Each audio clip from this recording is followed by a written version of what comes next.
لیکن عوام الناس کو بھی کچھ خیال فرمانا چاہیے اور کچھ نہ کچھ وقت لگاتے رہنا چاہیے، ورنہ کم از کم ہر ماہ 3 دن لگا لیا کریں۔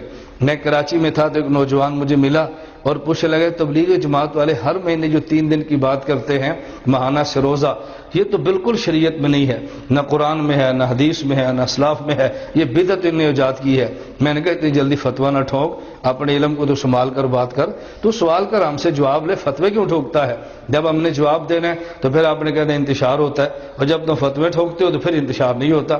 اصل میں تو ان کو پکڑو جو فتوے ٹھوک رہے ہیں، جو اپنا دفاع کر رہے ہیں ان کو تو موقع دینا چاہیے، بھئی آپ دفاع کریں اپنا۔ میں نے کہا یہ قرآن میں بھی ہے، بخاری میں بھی ہے، مسلم میں بھی ہے۔ مجھے کہتا ہے ان کے تو، میں نے کہا ان کتابوں میں ہے، کہتے ہیں سروزہ، میں نے کہا جی ہاں سروزہ۔ مجھے کہتے ہیں جی کہاں لکھا ہے؟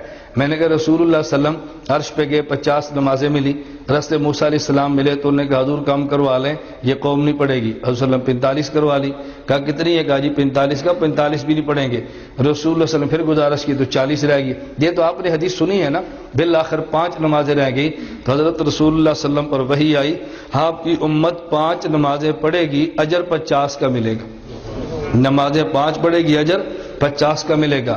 یہ صحیح بخاری میں اور صحیح مسلم میں روایت یہ ہے کہ من صام رمضان و ستۃ من شوال کان کصیام الدہر کلہ، جو آدمی رمضان کا روزہ رکھے، 6 شوال کے روزے رکھے، اللہ اس کو پورے سال کے روزے کا اجر دیتا ہے۔ تو 5 نمازوں پر 50 کا اجر، رمضان اور 6 شوال کے روزوں پہ پورے سال کا اجر، یہ کیوں ملتا ہے؟ اس کی دلیل قرآن کریم میں ہے، من جاء بالحسنۃ فلو عشر امثالھا، کہ جو آدمی ایک عمل اچھا کرے اللہ اس کو 10 کا اجر دیتے ہیں۔ میں نے کہا قرآن اور بخاری اور مسلم میں نے پیش کر دی ہے؟ مجھے کہتے ہیں جی ہاں۔ میں نے کہا اب استدلال سنیں، قرآن کریم میں ادو دعوت دو، بلغ تبلیغ کرو، اور قرآن کریم میں ولتکم منکم امۃ یدعون، قرآن کریم میں ہے، قل ھذہ سبیلی ادعو۔ میں نے کہا قرآن میں ہے، لیکن قرآن نے وقت کا تعین نہیں کیا، کتنی دعوت دو، دین کی طرف کتنا بلاؤ، تعین تو کیا نہیں ہے نا۔ اب ہمارے اکابر نے مشورہ کیا، اس نے شادی بھی کرنی ہے، کاروبار بھی کرنا ہے، دکان پر بھی جانا ہے، دفتر بھی جانا ہے، زمین پر بھی جانا ہے، ہل چلانے ہیں، سارے کام کرنے ہیں، اور اس نے دین کی بات بھی کہنی ہے۔ ایسی ترتیب بناؤ کہ جس سے پوری زندگی دین پر دعوت دینے کا اس کو اجر ملے۔ تو اس کا طریقہ کیا ہے؟ ہم نے صحیح بخاری، صحیح مسلم اور قرآن کریم، ان 3 کتابوں کو دیکھا تو پتہ چلا کہ نیک ایک عمل کریں 10 کا اجر ملتا ہے۔ تو مشائخ نے کہا ہر مہینے میں اگر یہ 3 دن خدا کے راستے میں نکلے گا، 3 کو ضرب سے دو، 10 سے ضرب دو گے تو 30 بنیں گے، تو ماہانہ اگر 3 دن نکلتا رہے تو پوری زندگی خدا کے راستے میں نکلنے کا اس کو اجر مل جائے گا۔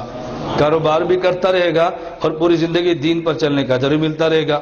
میں نے کہا ہمارے پاس، کہتے ہیں ان سے دلیل مانگی کئی تبلیغ والوں سے، وہ تو دلیل نہیں دیتے۔ میں نے کہا ان کا کام دلیل ہے ہی نہیں، ان کا کام فضائل ہیں، ہمارا کام دلائل ہے۔ فضائل ان سے لو اور دلائل ہم سے لو، انشاءاللہ تمہیں کبھی الجھن نہیں ہوگی۔ لیکن عوام الناس کو بھی کچھ خیال فرمانا چاہیے اور کچھ نہ کچھ وقت لگاتے رہنا چاہیے، ورنہ کم از کم ہر ماہ 3 دن لگا لیا کریں۔ میں کراچی میں تھا تو ایک نوجوان مجھے ملا اور پوچھنے لگے تبلیغ جماعت والے ہر مہینے جو